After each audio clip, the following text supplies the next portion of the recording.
whenever I saw or see a good movie, I walk out and think, man, that makes me want to paint a really good painting. You know who I am?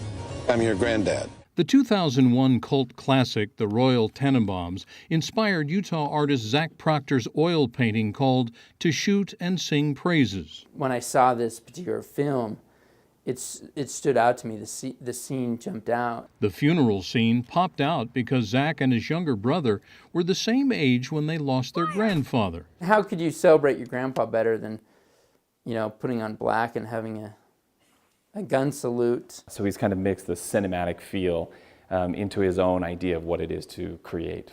After watching Proctor's creative process unfold on canvas, art curator Joel Adams was anxious to showcase two of his paintings in the Art of Cinema exhibit opening this week at the Alpine Art Gallery. I mean, it sounds ridiculous, but I'm just so in awe of their talent. So for me, they're the sort of the movie stars. Artist Lindsay Frey's painting of A Veiled Beauty has a hidden message about those who sit in the darkness of the theater and pass judgment on the film.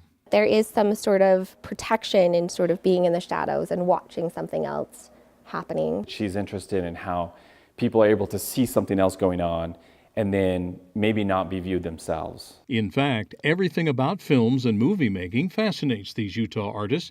Take Frey's Exposure, where in a succession of panels, the clothes are stripped off her subject. An actor, being on stage or being in the movie and us watching it and seeing, sort of picking them apart or judging and assessing, and there's nothing the actor can do. The succession part, I think, alludes to film because it's these images that change along the way. Images captured in these paintings of guns in the grasp of famous characters from Taxi Driver, Goldfinger, and Bonnie and Clyde.